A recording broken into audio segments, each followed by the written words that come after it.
I never thought a moment of pure humiliation could save my entire life savings, but that's exactly what happened the day my daughter-in-law showed her true colors and accidentally triggered the discovery of her own crimes. My name is Pamela Paris, and I'm 68 years old. I live in a quiet neighborhood in Columbus, Ohio, in the same house where my husband Gerald and I raised our son Declan. For most of my life, I considered myself sharp, independent, and capable. I worked as a school secretary for 32 years, managed our household finances, and prided myself on being organized and detail-oriented. But 8 months ago, everything changed when Gerald passed away suddenly from a heart attack. We'd been married for 45 years, and losing him didn't just break my heart, it shattered my entire sense of self. Simple tasks that I'd done for decades suddenly felt overwhelming. Paying bills online, remembering appointments, even grocery shopping became monumental challenges. The grief was so consuming that I could barely function some days. That's when my son Declan stepped in. He's 34 years old, a hard-working construction supervisor who inherited his father's strong work ethic and kind heart. Declan has always been protective of me, but after Gerald's death, his concern reached new levels. He'd call me multiple times a day, stop by after work to check on me, and constantly worried that I wasn't eating enough or taking care of myself properly. Declan has been married to Aviana for 3 years. She's 29, works as a marketing coordinator for a local advertising agency, and when they first started dating, I thought she was absolutely perfect for him. Aviana was charming, articulate, and seemed genuinely interested in becoming part of our family. She'd bring me flowers on holidays, remember my favorite coffee blend, and always complimented my cooking. During family gatherings, she'd sit with me and ask about Gerald's and my early years together, seeming genuinely fascinated by our love story. After Gerald's funeral, Aviana was the one who suggested she help me with daily tasks. "Pamela, you shouldn't have to worry about all these complicated things while you're grieving," she said with such warmth and sincerity. "Let me help you with the bills and errands. That's what family is for." Her offer felt like a lifeline during one of the darkest periods of my life. What I didn't know, what none of us knew, was that behind that caring facade, Aviana had been systematically planning to exploit my vulnerability. She saw my grief not as something to compassionately support, but as an opportunity to gain access to the financial security that Gerald and I had built over 4 decades of hard work and careful saving. The woman I thought was the daughter I never had was actually a predator who had been waiting for the perfect moment to strike. Looking back now, I realized that Aviana's interest in our family finances hadn't started after Gerald's death, had been building for months before that. She'd casually ask questions about our retirement plans, our savings, even our insurance policies, framing her curiosity as concern for our future security. Gerald and I just thought she was being thoughtful, wanting to understand how we'd planned for our golden years. But that morning when I forgot my own birthday, when Aviana's mask finally slipped and she showed her true nature, she inadvertently set in motion the very events that would expose her betrayal and save me from losing everything Gerald and I had worked so hard to build. Sometimes the universe works in mysterious ways, and sometimes our worst moments become the catalyst for our salvation. The months following Gerald's death were unlike anything I'd ever experienced. Grief, I discovered, wasn't just an emotion. It was a physical force that seemed to press down on my chest every morning when I woke up and remembered he was gone. The house that had been filled with his laughter, his stories about work, his terrible dad jokes that made me roll my eyes but secretly love, now felt cavernously empty. Gerald had been my anchor for so long that without him I felt completely adrift. He'd handled most of our technology needs, setting up online banking, managing our computer, even programming the television remote. Suddenly, I was faced with a digital world that felt foreign and intimidating. When bills arrived, instead of the familiar routine of Gerald reviewing them and discussing any concerns with me, I found myself staring at statements and online portals that might as well have been written in a foreign language. My daily routine, which had been built around caring for Gerald and managing our household together, completely fell apart. I'd find myself standing in the grocery store, unable to remember what I'd come to buy. I'd start to call Gerald's name when something funny happened on television, only to remember with a fresh wave of pain that he wasn't there to share the moment with me. Even simple decisions like what to wear or what to eat for lunch felt overwhelming. Declan noticed my struggles immediately. He'd been dealing with his own grief, losing the father who'd taught him everything from how to throw a baseball to how to be a good man. But he pushed his own pain aside to focus on taking care of me. Every evening after his long days at construction sites, he'd drive the 20 minutes from his house to mine, often arriving covered in dust and exhaustion, but always with patience and concern. "Mom, you can't keep living on crackers and tea," he'd say gently, opening my mostly empty refrigerator. "When's the last time you had a real meal?" He'd order takeout from my favorite restaurant or bring groceries and cook dinner, staying until he was sure I'd eaten something substantial. On weekends, he'd tackle household repairs that Gerald would have handled, fixing a leaky faucet or changing light bulbs I couldn't reach. But Declan was struggling too. I could see the weight of responsibility in his eyes, the way his shoulders seemed permanently tensed with worry.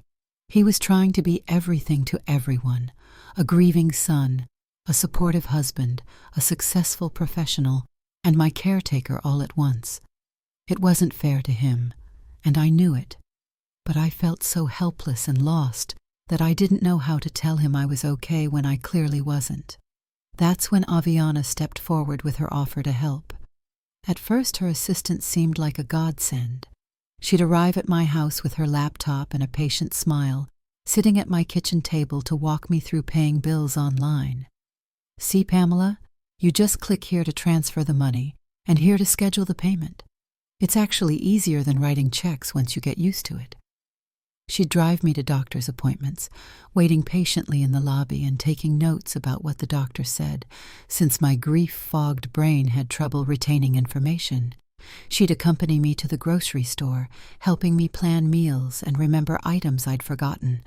She even helped me organize Gerald's belongings, gently suggesting which items might be donated and which I should keep.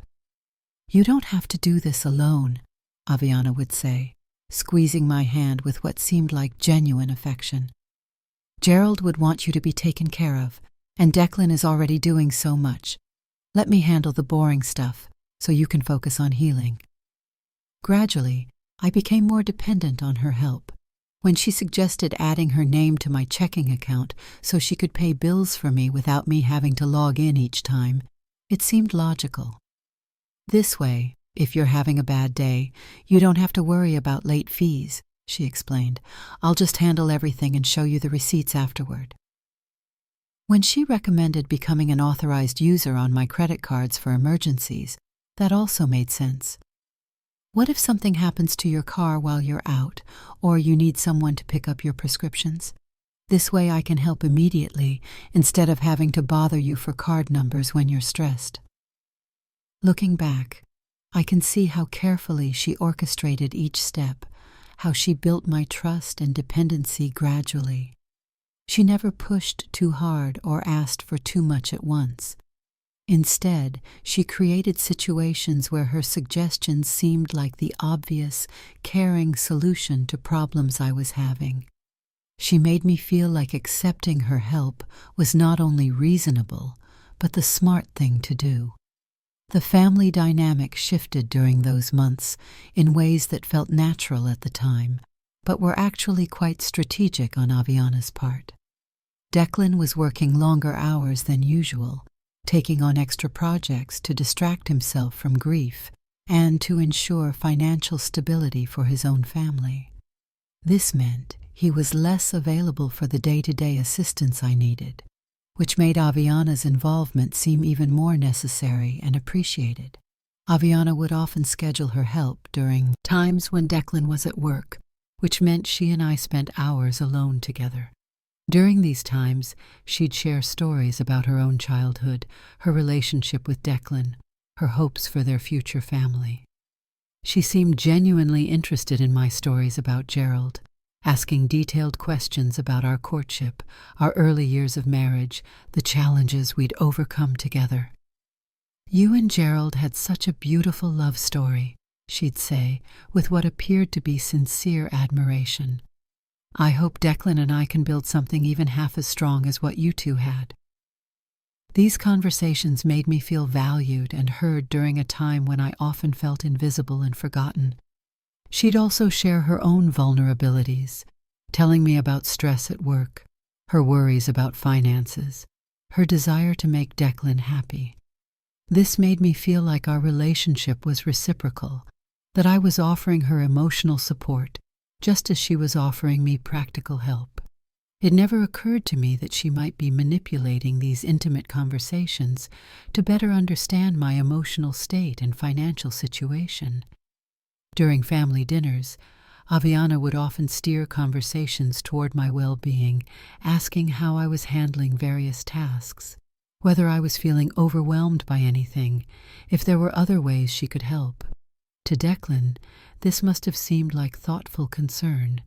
To me, it felt like genuine care from a daughter-in-law who truly understood what I was going through. But there were small things that should have been warning signs if I'd been thinking more clearly. Sometimes when I'd mention a bill payment to Declan, he'd look confused and say he thought Aviana had already handled it. Or I'd find credit card statements showing purchases I didn't remember making, but Aviana would quickly explain they were for household items she'd picked up for me or emergency purchases she'd made on my behalf. My savings account balance seemed to be decreasing faster than I expected, but Aviana always had reasonable explanations. "Remember, Pamela, you had that major car repair last month, and your property taxes were higher this year, and we've been ordering a lot of takeout for you. Plus, grief can make it hard to track spending accurately." The truth was, I wanted to trust her. I needed to trust her. The alternative, that the woman my son loved, the woman who had become such an important part of my support system, might be deceiving me, was too painful to even consider. I was already dealing with the loss of my life partner.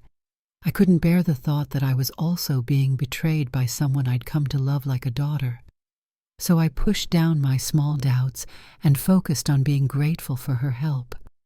I told myself that Gerald would be relieved to know someone was taking such good care of me, that Declan didn't have to worry about me as much because Aviana was there. I convinced myself that any confusion or discrepancies were just the result of my grief-clouded thinking, not evidence of something more sinister. The morning of my 68th birthday started like any other day in my new, unwelcome routine. I woke up in the two-big bed that Gerald and I had shared for decades, reached automatically for his side of the bed, and felt that familiar punch of grief when my hand found only cold sheets. The sun was streaming through the curtains he'd hung 5 years ago, and for a moment, in that hazy space between sleep and full consciousness, I almost called out, "Good morning, honey," before reality crashed back in. I went through the motions of my morning routine, making coffee for 1 instead of 2, eating a piece of toast while standing at the kitchen counter instead of sitting at the table where Gerald and I used to read the newspaper together, checking my phone for any messages from Declan. The house felt especially quiet that morning, with only the ticking of the grandfather clock in the hallway marking the passage of time. It wasn't until around 10 a.m., when my neighbor Cordelia called, that I realized what day it was. "Happy birthday, dear," she said in her cheerful voice. "I hope you're planning something special for yourself today." The words hit me like a physical blow. Birthday, my birthday, October 15th. How could I have forgotten my own birthday? I sat down heavily in Gerald's favorite chair, feeling a wave of confusion and embarrassment wash over me. Gerald had never forgotten my birthday in 45 years of marriage. He'd wake me up with coffee and flowers, plan special dinners, make sure the day felt celebrated and loved. But here I was, 8 months after his death, unable to even remember the date that had been important to us for so many years. "Oh, Cordelia," I said, my voice shaky. I completely forgot. I can't believe I forgot my own birthday." "Oh, honey," Cordelia said gently. "You've been through so much this year. Don't be hard on yourself. Grief does strange things to our minds. Why don't you call Declan? I'm sure he's planning something lovely for you." After I hung up with Cordelia, I sat there feeling utterly lost. How had I become this person? Someone who couldn't even remember her own birthday? Gerald used to tease me about my excellent memory. I never forgot anniversaries, birthdays, appointments, or important dates. I kept track of everyone's special occasions and prided myself on being organized and reliable. Now I felt like I was losing pieces of myself along with my memories. I called Declan at work, feeling embarrassed and foolish. "Hi, sweetheart," I said when he answered. "I just wanted to let you know that I completely forgot it was my birthday today. Cordelia had to remind me." "Oh, Mom," Declan said, and I could hear the concern in his voice. "Don't worry about it. Of course you forgot. You've had so much on your mind. Aviana and I are planning to come over for dinner tonight to celebrate. She's bringing your favorite cake from that bakery downtown." The relief in his voice told me he'd been worried about how I'd handle my first birthday without Gerald, and his quick response meant they'd already been planning something. That made me feel a little better, knowing that even if I couldn't remember my own special day, my family was still looking out for me. I spent the rest of the day trying to shake off the unsettled feeling that forgetting my birthday had created. I cleaned the house, did some laundry, and even attempted to make Gerald's favorite cookies, though I had to call Declan twice to ask about ingredients because I couldn't remember the recipe I'd made hundreds of times before. By the time Declan and Aviana arrived that evening, I'd managed to pull myself together somewhat. Declan walked in with a beautiful bouquet of flowers and a wrapped gift, his face lighting up with the kind of smile that reminded me so much of Gerald. "Happy birthday, Mom," he said, wrapping me in one of his bear hugs. "I'm sorry this year has been so hard, but I want you to know how much you mean to me." Aviana followed behind him, carrying an elegant white cake box and wearing what I'd come to recognize as her caring daughter-in-law expression, a soft smile with slightly concerned eyes that she used whenever she was being particularly attentive to me. "Happy birthday, Pamela," she said, setting the cake box on the counter. "We wanted to make sure this day was special for you." We sat down to the dinner I'd prepared, and for a while it felt almost normal. Declan told funny stories about mishaps at his construction sites, asked about my week, and showed genuine interest in how I was feeling. We talked about Gerald, sharing memories and stories that made us both laugh and tear up simultaneously. It was the kind of conversation that helped keep Gerald's memory alive while acknowledging the reality of our loss. But then I made the mistake of mentioning how I'd forgotten my birthday that morning. I was trying to be honest about my struggles, hoping they'd understand how disoriented I sometimes felt. "I can't believe I forgot," I said with a self-deprecating laugh. "Cordelia had to call and remind me. I guess my mind just isn't what it used to be." Declan immediately responded with understanding and reassurance. "Mom, that's completely normal. You've been through trauma and grief affects memory. There's nothing wrong with you. Your brain is just processing a lot right now." But Aviana's reaction was completely different. Instead of the compassionate response I expected from someone who'd been so supportive over the past months, she burst into laughter. Not the kind, understanding laugh of someone finding something endearing, but a harsh, mocking laugh that seemed to echo off the walls of my dining room. "Seriously, Pamela?" she said, her voice dripping with disdain that I'd never heard from her before. "You forgot your own birthday? That's actually pathetic." The words hit me like a slap. I felt my face flush with shame and confusion. This wasn't the warm, caring Aviana I'd come to depend on. This was someone I didn't recognize, someone cruel and dismissive. But she wasn't finished. "No wonder you can't handle your own finances anymore," she continued, her tone becoming increasingly harsh. "I've been basically babysitting you for months, and now you can't even remember what day you were born? This is worse than I thought." Declan immediately tried to intervene. "Aviana, that's enough," he said firmly. "She's been through hell this year. Have some compassion." But Aviana waved him off dismissively, as if his objection was irrelevant. "No, Declan, someone needs to say this. Your mother is clearly not capable of living independently anymore. If she can't remember her own birthday, how can we trust her to remember to turn off the stove, or lock the doors, or take her medications correctly?" I sat there in stunned silence, feeling like I was watching this conversation happen to someone else. The woman who had been so patient and kind, who had sat with me during my darkest moments and made me feel cared for, was now talking about me as if I were a child who couldn't be trusted with basic responsibilities. "Maybe it's time we seriously looked into assisted living," Aviana continued, her voice taking on what she probably thought was a reasonable tone, but sounded calculating to me.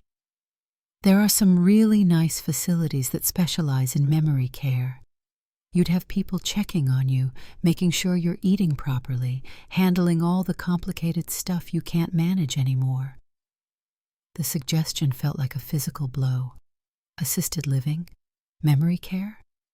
I wasn't suffering from dementia. I was grieving.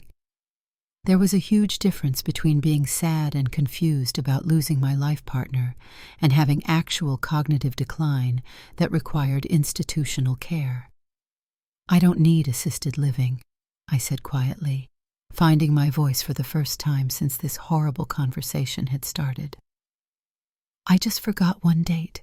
That doesn't mean I can't take care of myself." Aviana's laugh became even more cruel.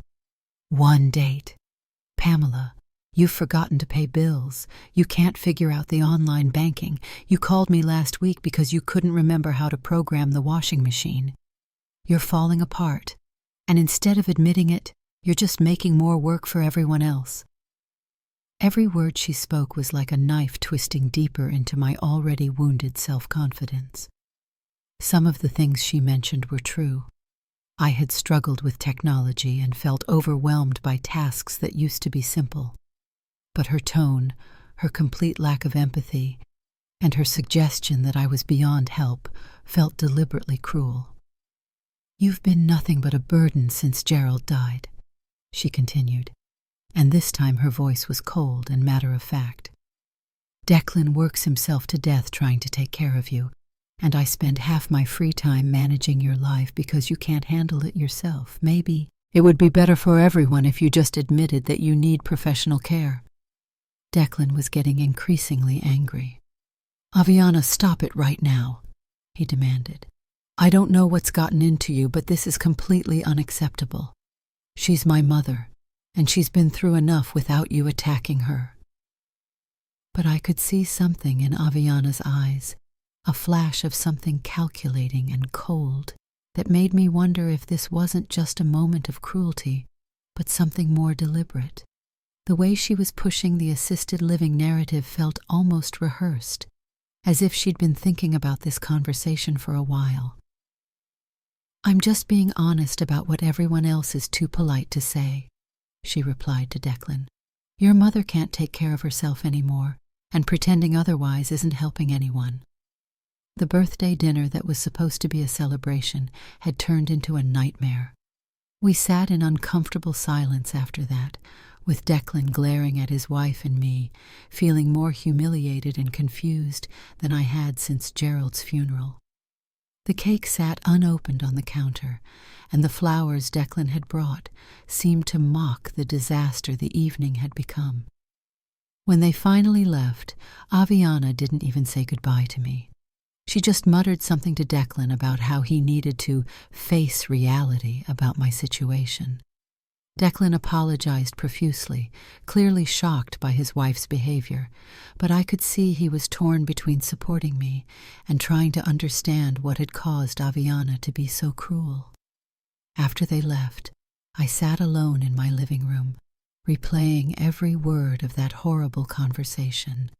The woman who had been helping me, who I'd trusted with my finances and my vulnerability, had just spent 20 minutes systematically tearing down my confidence and suggesting I was incompetent.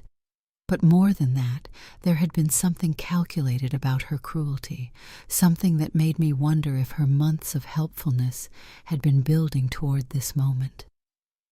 That night, I couldn't sleep. I kept thinking about Aviana's words, about her suggestion of assisted living, about the way she talked about managing my finances as if it were such a burden. And for the first time in months, instead of feeling ashamed of my confusion and struggles, I started to feel angry. Who was she to decide what I was capable of? And why had her facade of caring dropped so completely and so suddenly? That night, after the disastrous birthday dinner, I lay in bed staring at the ceiling, replaying every cruel word Aviana had spoken. The house creaked around me with familiar sounds that usually brought comfort, but now everything felt different, tainted by the realization that someone I'd trusted implicitly had shown such contempt for me. Sleep was impossible.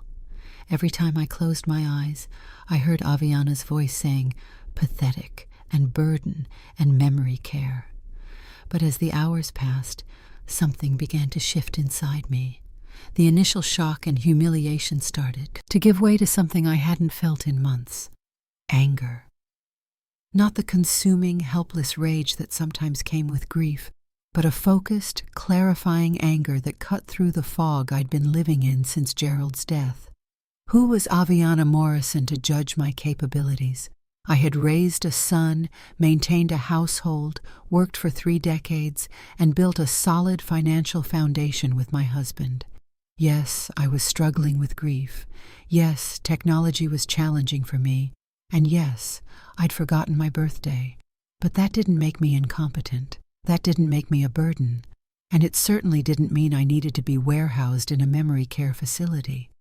The more I thought about it, the more questions began to surface in my mind.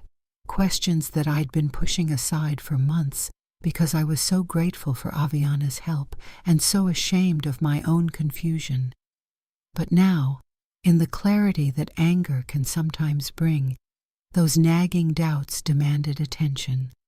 Why had Aviana been so insistent on gaining access to my financial accounts? I understood the practical reasons she'd given, but looking back, her eagerness to take over my finances had seemed disproportionate to my actual needs. Even in my grief-fogged state, I was still capable of basic tasks. I might struggle with online banking, but I wasn't completely helpless. Why had she always scheduled her help for times when Declan wasn't around? I thought it was just convenient timing, but now I wondered if it was more strategic. Without Declan present, there was no one to witness exactly what kind of help she was providing, or to ask questions about the decisions she was making on my behalf. And why had she been so quick to suggest assisted living tonight? The conversation had felt rehearsed, as if she'd been planning to have this discussion for a while. Her timing was particularly suspicious, right after I'd admitted to a memory lapse that she could use as evidence of my incompetence. As dawn approached, I made a decision that surprised me with its clarity and determination. I was going to take back control of my finances, not because I didn't trust Aviana, though her behavior the night before had certainly damaged that trust, but because I needed to prove to myself that I was still capable of managing my own life. The plan was simple. I would call my bank and review my accounts thoroughly. I would go through all my statements, understand exactly where my money was going, and reassure myself that everything was in order. If Aviana had been handling my finances responsibly, then this review would confirm that. If there were problems, I needed to know about them. For the first time in months, I felt like I had a purpose beyond just surviving each day. I was going to take action instead of just accepting what other people told me about my own situation. The humiliation of forgetting my birthday had actually given me something valuable, the motivation to stop feeling sorry for myself and start taking responsibility for my life again. I got up before my usual time and made myself a proper breakfast. Not just toast, but eggs and bacon and coffee, the kind of meal Gerald and I used to share on weekend mornings. I showered, dressed in real clothes instead of the sweatpants I'd been living in, and even put on a little makeup. I was going to approach this like the competent woman I'd been before. Grief overwhelmed me. At exactly 9 a.m., when I knew the bank would be open, I called the customer service number for First National Bank. My heart was pounding as I dialed, not because I was afraid of what I might find, but because I was nervous about taking this step toward independence after months of letting other people handle things for me. First National Bank, this is Teresa Valdez speaking. How can I help you today? Hello, Teresa. This is Pamela Paris. I'd like to review my accounts, please. I want to go through my activity for the past few months to make sure I understand all my transactions. Of course, Mrs. Paris. Let me pull up your accounts. Can you verify your Social Security number and your mother's maiden name for security purposes?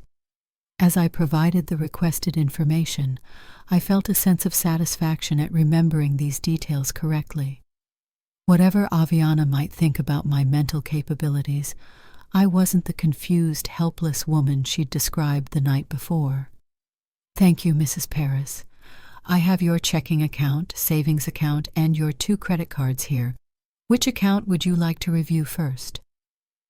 Let's start with the checking account, please. I'd like to understand the activity over the past 4 months. There was a pause, and when Teresa spoke again, her voice had changed. It was more careful, more serious.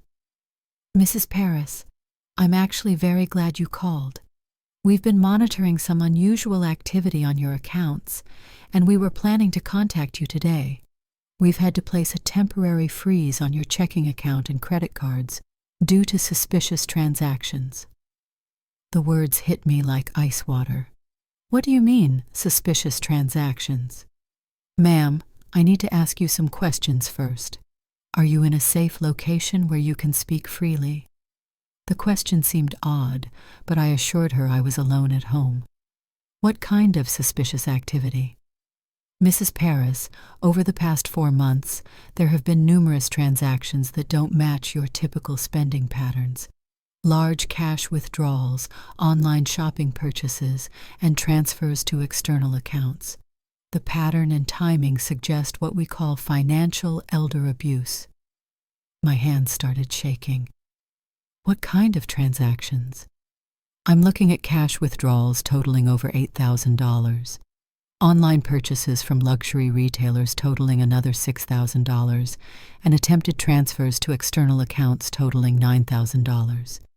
The attempted transfers were blocked by our fraud detection system, but the other transactions went through because they appeared to be authorized by you. Could barely process what she was telling me. I didn't authorize those transactions. I mean, I know someone has been helping me pay bills, but I never authorized cash withdrawals or shopping purchases like that. Mrs. Paris, the transactions were made using your cards and your online banking access. Can you tell me who has access to your accounts? My daughter-in-law, Aviana Morrison. I added her to my checking account and made her an authorized user on my credit cards so she could help me pay bills while I was grieving my husband's death. There was another pause. Mrs. Paris, The most recent suspicious activity was yesterday evening. Multiple attempts were made to transfer large sums from your savings account to an account belonging to Aviana Morrison. The transfers were blocked because they exceeded the daily limit and triggered our fraud protection protocols. Yesterday evening, while Aviana was sitting at my dining room table, calling me pathetic and suggesting I needed memory care, she had been attempting to steal my money. The realization hit me like a physical blow. The timing of these attempted transfers is particularly concerning, Teresa continued. They were initiated at 7:23 p.m., 8:47 p.m., and 9:52 p.m. yesterday. Were you with Ms. Morrison during those times? I thought back to the previous evening. Aviana and Declan had arrived around 6:30. The disastrous dinner conversation had happened around 7:30. They'd left around 9:30. She had been with me, in my house, during every one of those attempted thefts. Yes, I said, my voice barely a whisper. She was having dinner with me. She was sitting at my table, telling me I was incompetent and needed to be put in assisted living while she was trying to steal my money. Mrs. Paris, I need to inform you that we're required by federal law to report suspected financial elder abuse to the authorities. Based on the pattern of activity and the amounts involved, this appears to be a serious crime. The room was spinning around me. The woman I'd trusted, the woman I'd thought of as a daughter, the woman who had comforted me during my darkest hours, had been systematically stealing from me. And worse, she'd been using my grief and vulnerability to cover her tracks, making me doubt my own capabilities so I wouldn't question her access to my accounts. How much? I asked. How much money has she taken? The confirmed theft totals $14,000 from the unauthorized withdrawals and purchases. The attempted transfers that we blocked would have been an additional $23,000. Mrs. Paris, if our system hadn't flagged those transfers, you could have lost over $37,000. $37,000. That was a significant portion of the emergency fund that Gerald and I had built up over decades of careful saving. Money we'd set aside for medical emergencies, home repairs, or other unexpected expenses. Money that was supposed to provide security during my retirement years. But even more devastating than the financial theft was the emotional betrayal. Aviana hadn't just stolen my money, she'd stolen my trust, my confidence, and my peace of mind during the most vulnerable period of my life. She'd convinced me that I was incompetent while she was the one committing crimes. She'd made me feel grateful for her help while she was robbing me blind. What happens now? I asked Teresa. First, we're going to work with you to recover as much of the stolen money as possible. Many of the transactions can be reversed, especially the credit card purchases. Second, we're going to provide you with documentation of all the unauthorized activity for law enforcement. And third, we're going to help you secure your accounts so this can't happen again. I need to call my son, I said. He doesn't know. He's going to be devastated. Mrs. Paris, before you do anything else, I want you to know that you did the right thing by calling us. Many victims of financial elder abuse never report it because they're embarrassed or they don't want to get family members in trouble. But what happened to you was not your fault. You were grieving and vulnerable, and someone you trusted took advantage of that.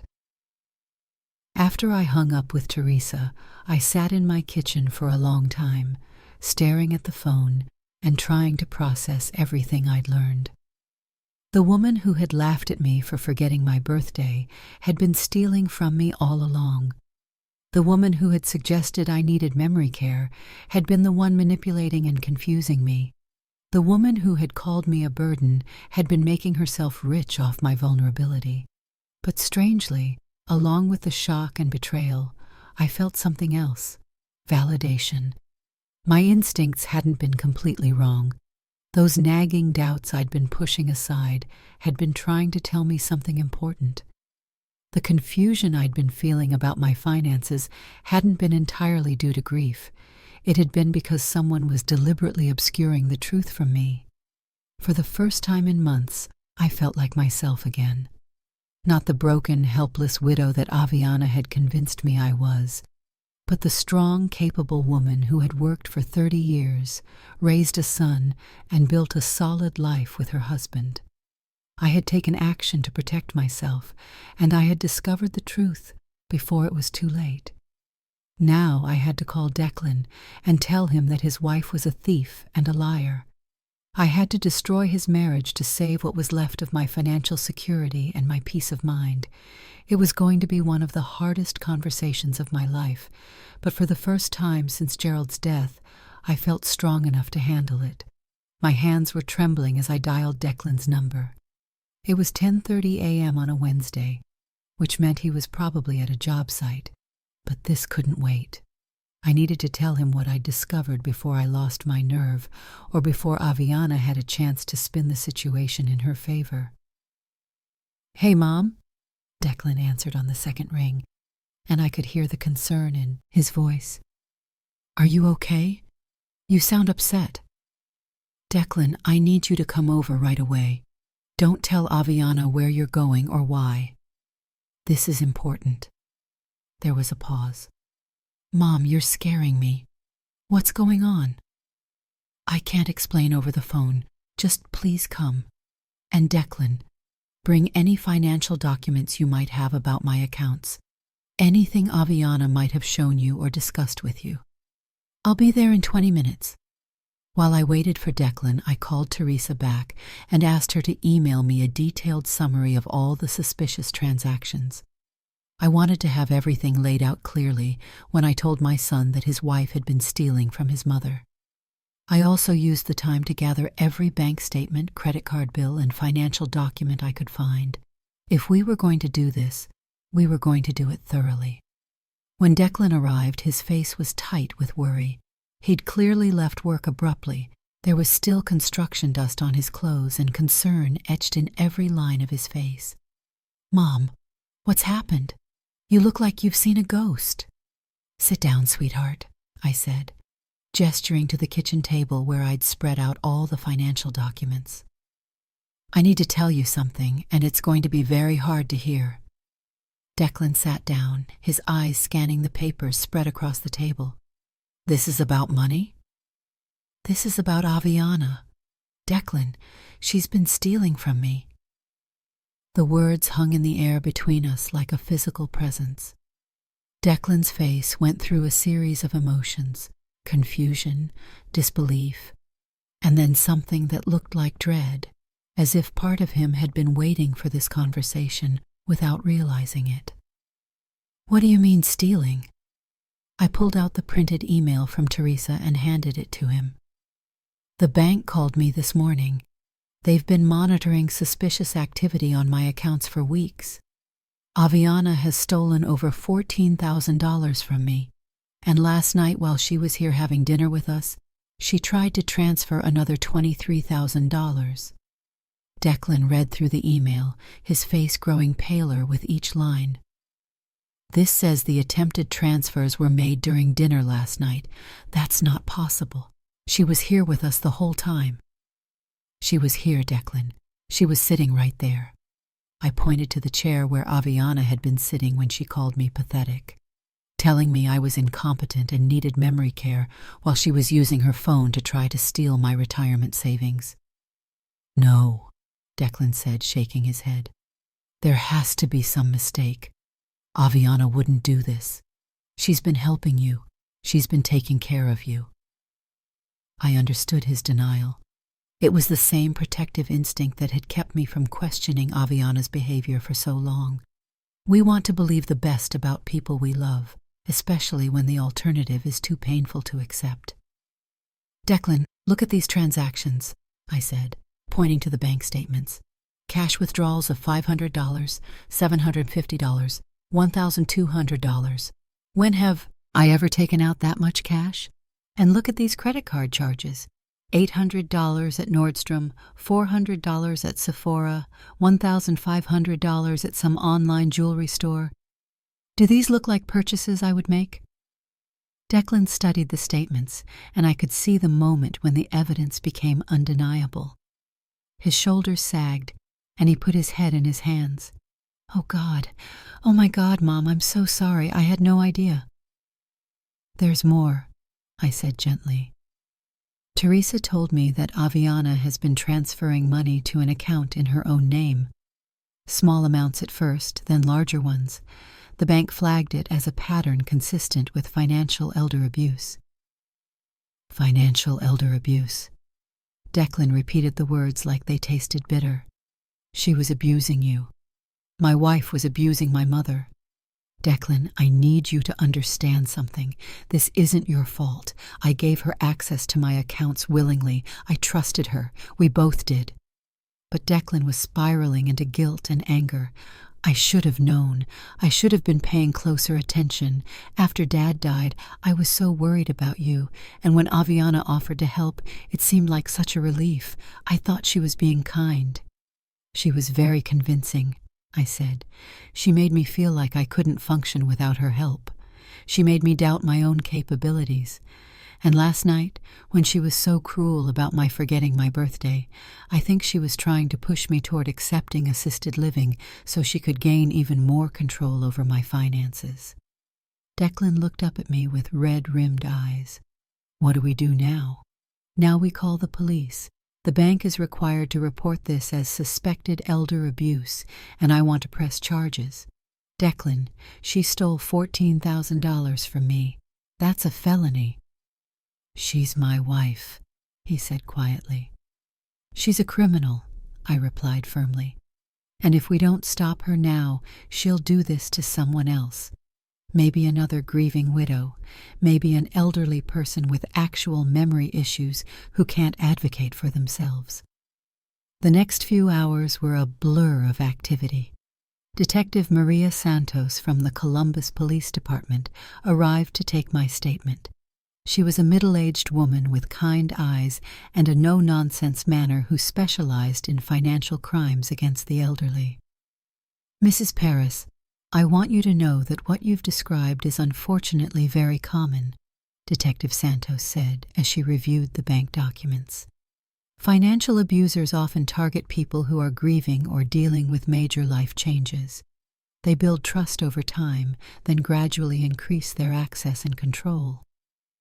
But she's family, Declan said, still struggling to accept the reality of the situation. Mr. Morrison, about 60% of financial elder abuse is committed by family members or close friends, Detective Santos replied. Trust makes people vulnerable, and abusers exploit that trust. Your wife followed a very typical pattern. She offered help during a crisis, gradually gained access to accounts, then began stealing while simultaneously undermining your mother's confidence in her own abilities. As Detective Santos explained the legal process, my phone rang. It was Aviana. Don't answer it, Detective Santos advised. Let it go to voicemail. We don't want to alert her that we're aware of her activities until we've had a chance to secure more evidence. But Aviana called 3 more times in rapid succession, then sent a text message. Pamela, there's a problem with your bank account. I need to come over right away to help you fix it. Detective Santos smiled grimly. That's interesting timing. The bank probably notified her that the account has been frozen. She's panicking. 20 minutes later, we heard a car door slam in my driveway. Aviana was coming to the front door, keys jingling as she prepared to let herself in with the spare key I'd given her months ago. But Detective Santos had positioned herself where she could see the door, and Declan and I were sitting at the kitchen table with all the evidence spread out in front of us. Aviana walked in calling my name. Pamela? I got a weird call from the bank about your account being frozen. There must be some mistake. She stopped short when she saw Detective Santos, the police badge clearly visible on her belt. Then her eyes took in the financial documents on the table, Declan's tear-stained face, and my calm, determined expression. "What's going on?" she asked, but her voice had changed. The warm, caring tone she used with me was replaced by something sharper and more calculating. "Ms. Morrison, I'm Detective Santos with the Columbus Police Department. I'd like to ask you some questions about your access to Mrs. Parris's financial accounts." Aviana's composure cracked slightly, but she quickly tried to recover. "I've been helping Pamela with her bills since her husband died. She asked me to help because she was having trouble with the technology. Everything I've done has been with her permission." "Ma'am, we have documentation of unauthorized withdrawals, purchases, and attempted transfers totaling over $37,000. Can you explain these transactions?" "Those weren't unauthorized. Pamela has memory issues. She forgets what she's asked me to do. Sometimes she gets confused about what purchases she's made or what bills need to be paid." It was exactly what I'd expected her to say. Blame my grief-affected memory, paint me as confused and unreliable. But this time, I had documentation and witnesses. "Aviana," I said quietly, "last night while you were telling me I was pathetic and needed memory care, you were trying to transfer $23,000 from my savings account to your personal account.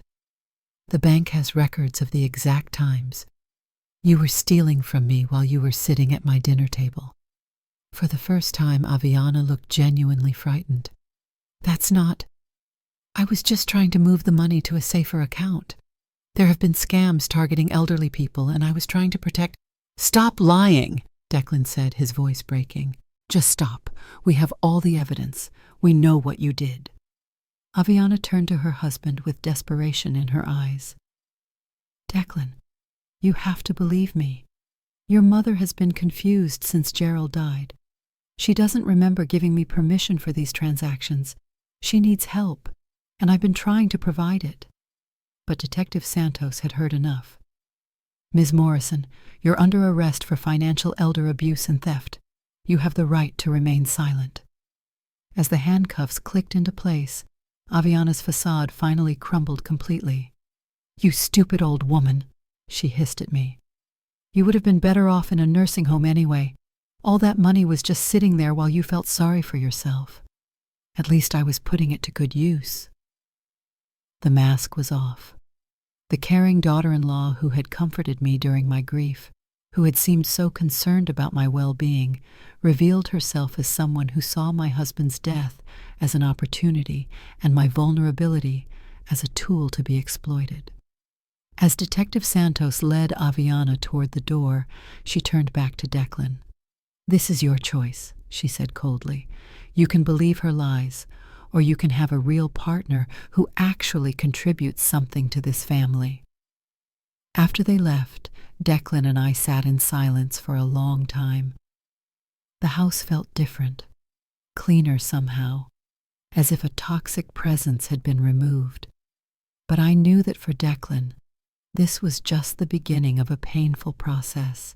His marriage was over, his trust had been shattered, and he was going to have to rebuild his life from the ground up.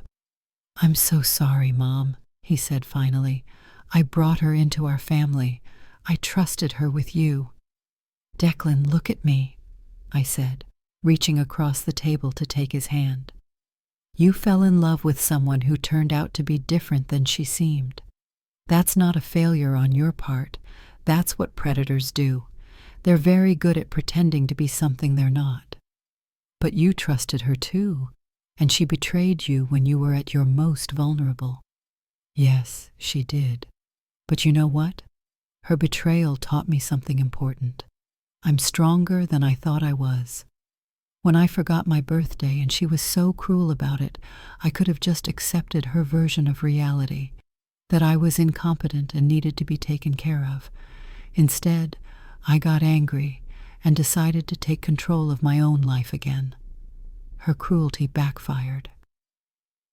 Detective Santos called later that evening to tell us that a search of Aviana's personal accounts had revealed additional evidence of the theft.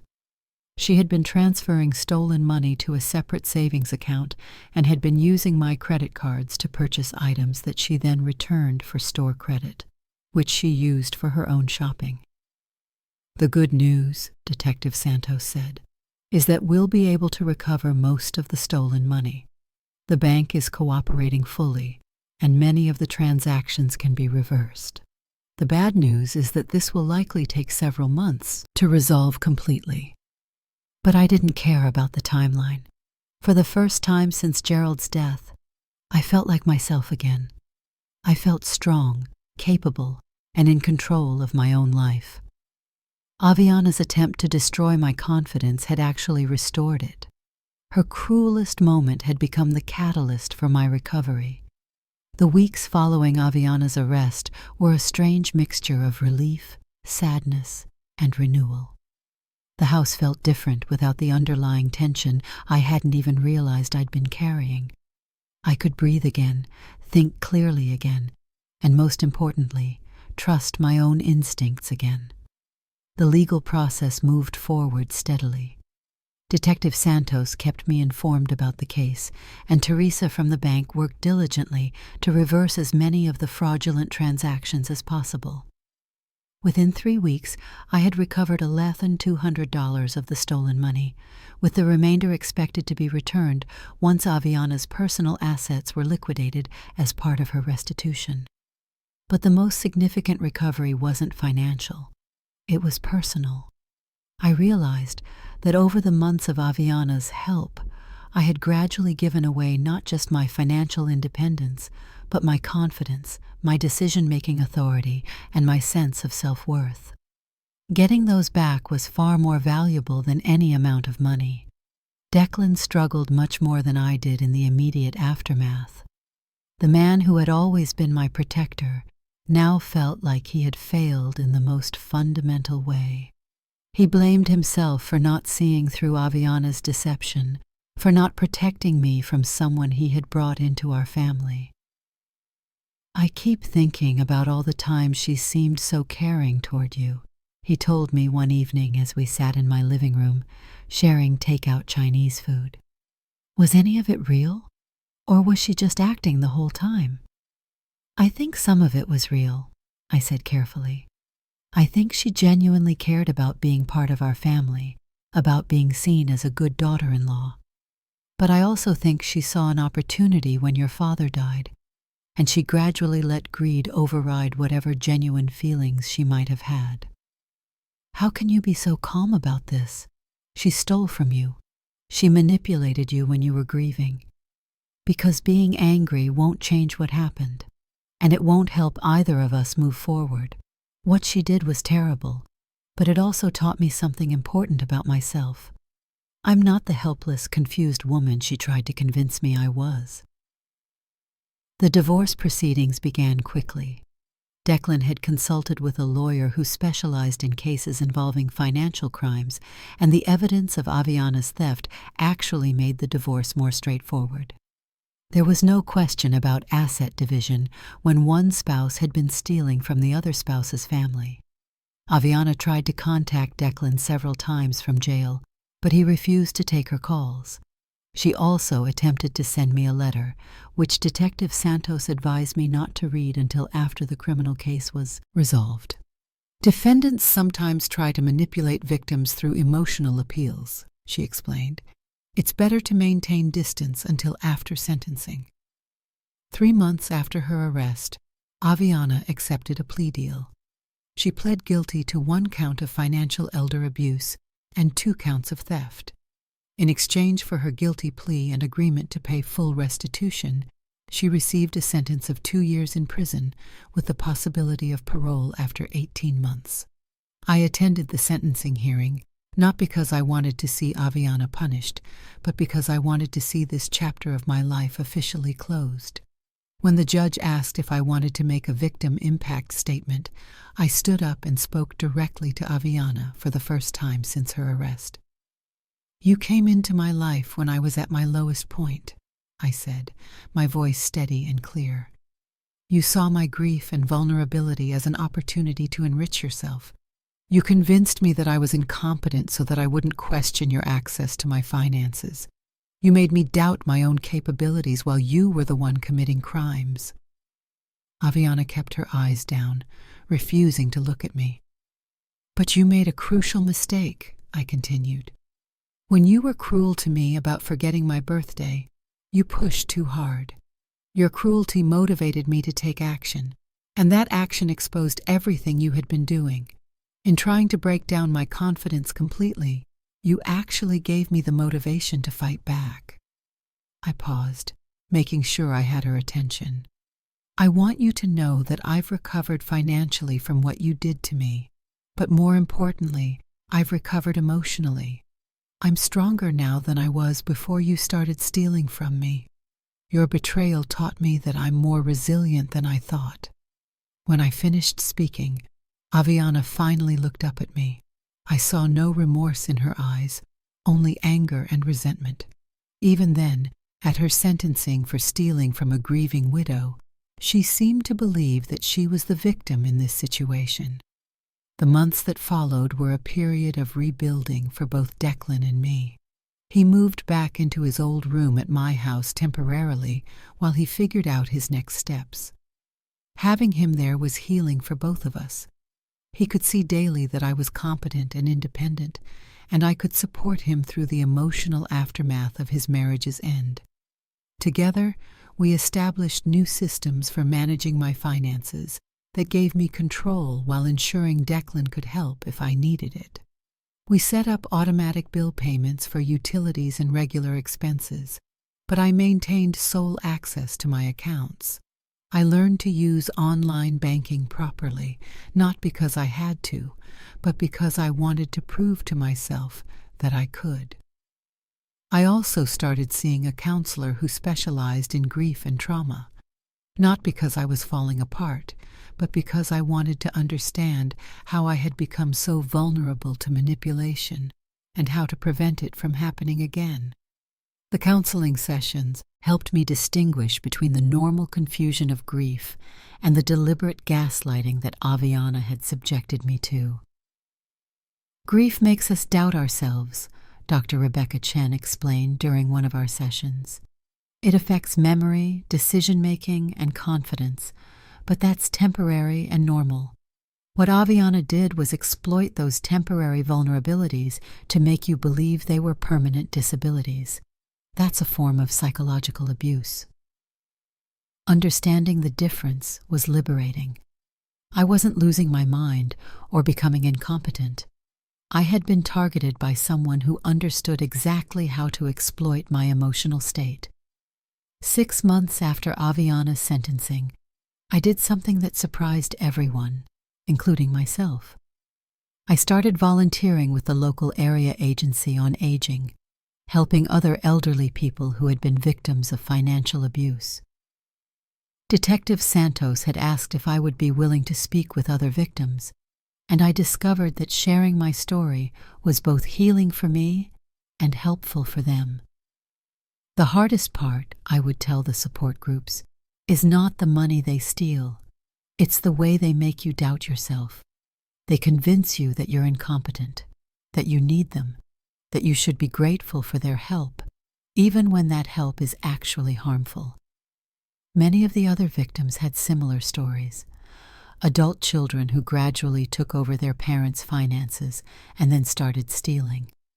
Caregivers who isolated elderly clients from their families while draining their accounts. Romantic partners who targeted widows and widowers specifically for their financial vulnerability. But here's what I learned, I would continue. The fact that someone was able to manipulate you doesn't mean you're weak or stupid.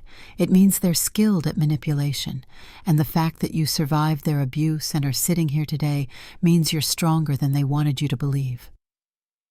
Declan eventually bought his own house, a modest 3-bedroom about 10 minutes from mine. He started dating again after about a year, but very cautiously. "I don't trust my judgment anymore," he confided to me one day. "Your judgment was fine," I told him. "Aviana wasn't the person she pretended to be when you married her. Maybe she was different then, or maybe she was always planning this and just waiting for the right opportunity. Either way, that's not a reflection of your character. It's a reflection of hers. 2 years after the arrest, I received a letter from Aviana. She had been released from prison and was required to continue paying restitution as part of her parole. The letter was not an apology, as I had hoped it might be, but rather a request for me to understand her perspective and consider reducing the restitution amount. In the letter, she claimed that she had only been trying to help me, that she had planned to return the money eventually, and that the stress of caring for me had driven her to make poor decisions. She painted herself as a victim of circumstances rather than a deliberate predator who had targeted a grieving widow. I showed the letter to Detective Santos, who had become something of a friend over the months of working on the case. "Classic abuser behavior," she said with a sigh. "Even after conviction and prison time, they still can't accept responsibility for their actions. They always frame themselves as the real victim." I wrote a brief response declining her request and expressing my hope that she would use her remaining parole time to get the help she needed, to understand why she had chosen to hurt people who trusted her. I never heard from her again. 3 years after that terrible birthday dinner, I can honestly say that forgetting my birthday was one of the best things that ever happened to me, not because the memory lapse itself was good, but because Aviana's cruel reaction to it motivated me to take back control of my life. Her mockery and her suggestion that I needed memory care were the wake-up call I needed to stop feeling sorry for myself and start acting like the capable woman I had always been. If she had continued being fake kind and supportive, I might have never questioned her access to my accounts. I might have let her gradually drain away my entire life savings while convincing me that I was incompetent. Instead, her cruelty backfired spectacularly. It gave me the anger and motivation I needed to call the bank, which led to discovering her crimes, which led to her arrest and conviction. Her moment of showing her true nature became the catalyst for my recovery. Today, I manage my own finances completely. I use online banking, I balance my checkbook monthly, and I review all my statements carefully. I've learned to trust my instincts again, and I've surrounded myself with people who respect my independence rather than trying to undermine it. Declan and I have a stronger relationship now than we've had in years. He sees me as the competent, independent woman I am, not as a burden who needs constant care. We have dinner together twice a week, but it's because we enjoy each other's company, not because he's worried about my ability to feed myself. I still miss Gerald every day, and I probably always will. But I've learned that grief doesn't have to equal helplessness. Loss doesn't have to mean losing myself, and trusting the wrong person doesn't mean I should stop trusting my own judgment. The most important lesson I learned from this whole experience is that asking for help doesn't mean giving up control. Real help empowers you to do things better or more easily. Fake help creates dependency and confusion. Real helpers want you to succeed independently. Fake helpers want you to need them permanently. When people ask me how I recovered from financial elder abuse, I tell them it started with getting angry instead of staying ashamed. Shame keeps you silent and isolated. Anger motivates you to take action, and sometimes taking action is exactly what you need to discover that you're much stronger than anyone, including yourself, believed you were. I'm 71 now, and I'm living my best life. I volunteer, I travel, I've joined a book club and a bridge group. I've made new friends who know me as Pamela, not as Gerald's widow or Declan's mother. I'm not defined by my loss or by what someone tried to take from me.